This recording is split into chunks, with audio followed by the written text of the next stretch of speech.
Welcome to the Purple Rinse, the show where we revisit our least favorite Prince albums and more.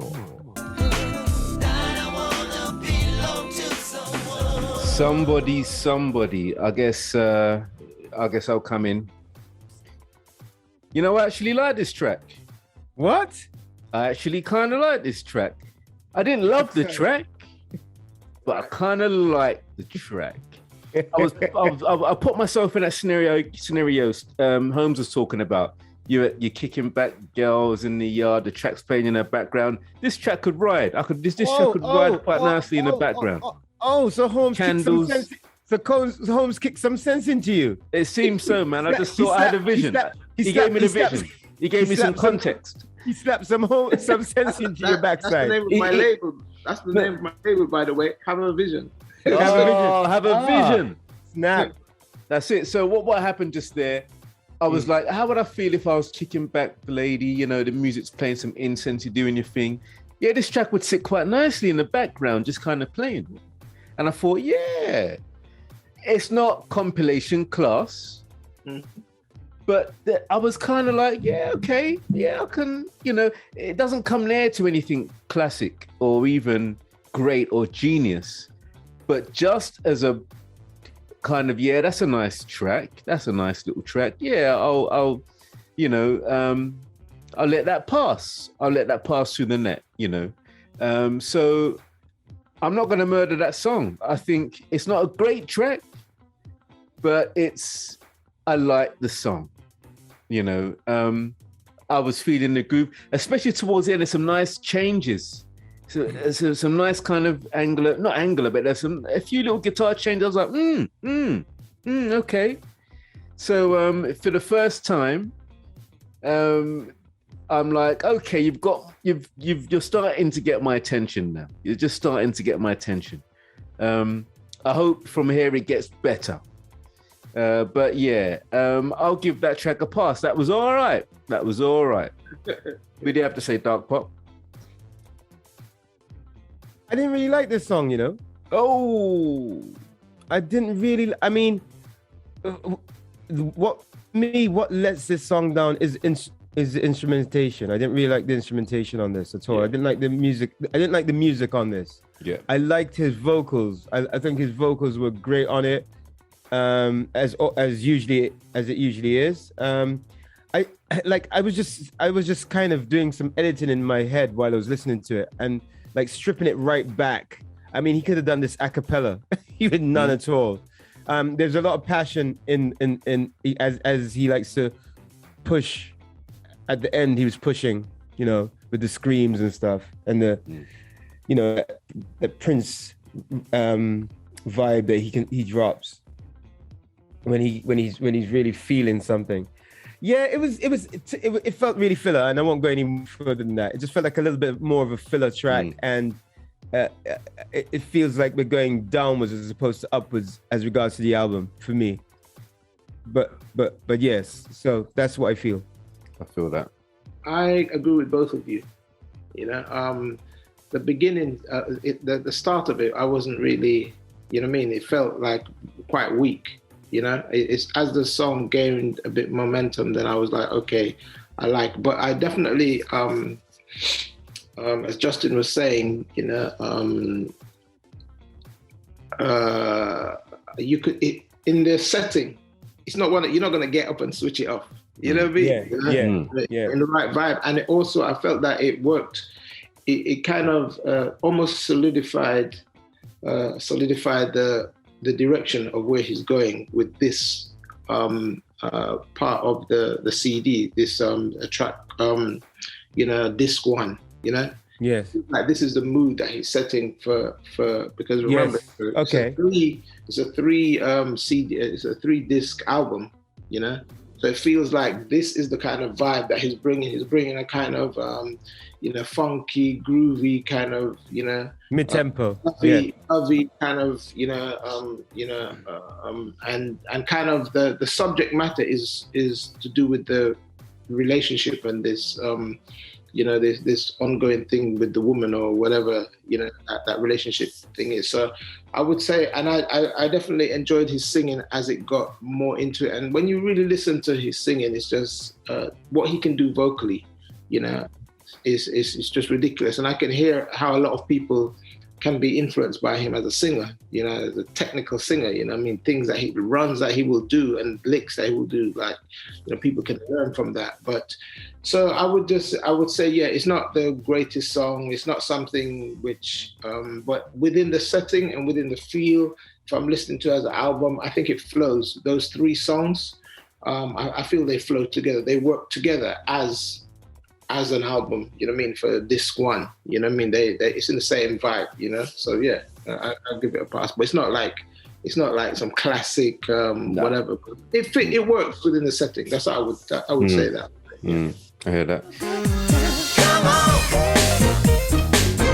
everybody, get your groove on. All right, who wants to kick off on Get Your Groove On? I'll go on that one. That song was boring to me, and it was. Sometimes I don't really like those kind of blues, kind of funk, kind of things. We hate blues with Prince. 12-bar blues funk songs, and yeah, when I hear this, I'm like, is Prince actually writing his songs? Because maybe these are the. Can you imagine? Can you imagine if it turned out that like a lot of the great songs that we know weren't really just written by just him? Because lyrically, this doesn't sound. It doesn't sound like nothing. This sounds really like basic songwriting, like like uninspired. You know what I mean? But the only thing I will give it is that it's still in the vein of what he's doing in this album. Is that it's still in there, but this is not it. It's not. It doesn't even, to be honest, it doesn't even do what it says. Or that it like get your groove on. No. It's not. You know what I mean? It doesn't even give you the vibe to get your groove on, man. I was feeling really bored listening to this one, actually. You know what I mean? It's like, nah, it wasn't, you know, nice little guitar chops, and he's got the bridge, the little change that he had, that was kind of interesting. That was flipping, if the song started there, something different. They think, yeah, there's something fresh, but the rest of it is like, nah, it's not. That's all I've got to say. I'm not really feeling that track. I mean, that's the kind of track actually, you know what I mean? Like if you're chilling with a woman, man, you probably just see if you can lick a you know that thing that make it jump forward. I'd have a stick, man. I have a stick beside the bed. Just bump the deck. All right. Should I go in on this next? Yeah, go, bro. Holmes, 100% agree with you. All I liked was that middle 8 section. That was nice. And when I first heard this track, I remember thinking the same thing. I was like, But when it switched to the middle 8, I was like, oh yeah, I like this. I like kind of what's going on. And then it went back and then went on for another 3.5 minutes. I'm gonna keep it short and sweet. This track's lame. I'm not feeling this track. This track's just more of the same stuff that I was hoping to word in this album.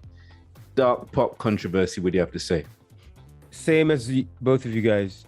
I didn't like it when I first heard it, and listening to it now, I was bored, and I was praying to God that Holmes wanted to skip, because we're being a little bit courteous and listening to the tracks all the way through, because he's on board, and we want him to kind of dictate how much he can bear. Yeah. Right? We're courteous to our guests. But you know what? That courtesy is gone, because he's our brother, and we're going to treat him just like I treat you. So that's it, from now on, all courtesies are gone.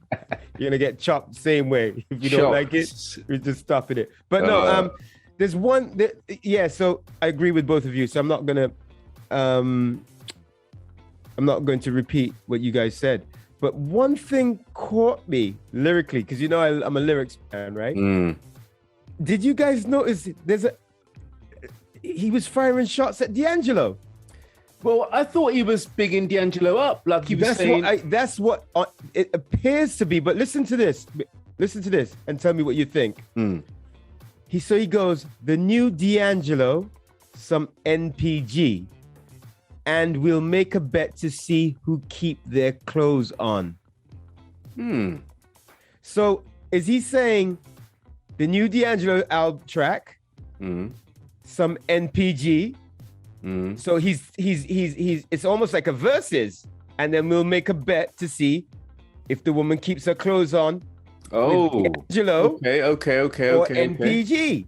Okay, interesting. Or Go on. Or the other angle could be like, he's like saying, you know what I mean? Like maybe he's dissing D'Angelo for taking off his shirt in half. How does it feel? Yeah. Because The new D'Angelo some MPG, and we'll make a bet to see who keep their. Oh yeah, maybe. Oh, so that's a little bit of a shot though. Because he was down with Prince, man. They were buddies, so I can't see What are you talking about? Prince, D'Angelo worships Prince. He worships Prince. That's what I mean. He worships. Yeah, Prince. but I think I listening to Questlove's podcast, which is one of the best podcasts out there for music. I'm sure I heard there was some rumblings. Oh, okay. Yeah, I don't want to, because I've listened to so many of them, and I should take notes because there's some really interesting little stories, I should say. And I'm sure he said something about like Prince. It wasn't smooth. The even though D'Angelo's a fan, I think maybe looking at that little whippersnapper coming up behind him, you know. You know what I'm saying? Yeah, well, we know how Prince felt about certain people came up. He was a great with competition. People that like, when Terrence was on the scene and he was like, "Oh, who's this tall, good-looking guy who can do kind of what I can do?" And everybody's talking about, you know what I mean? Yeah. And to be honest, if you think about it, like D'Angelo was definitely the person who was really, you can say heavily influenced, but he definitely took that freshness. He came with the freshness. You know what I mean? So that was definitely a threat. You're using my style. It's like a kung fu master. You know what I mean? Yeah. He done what Prince should have been doing. Yes. He done that hip hop thing with soul, but merged it in a much more kind of fresh. Yeah, because he's younger. Yeah, that's what happens. Yes. Wow. That's what happens. Unless who could you say that's had years of success in the game that can still come with freshness in a way that their generation is feeling? It's very difficult to do that because you're not the new kid. Like Prince was that to everybody else, to the Stevies and to the Georges, and they're like, oh, who's this guy that everybody, that's what happens with maturity and time, right?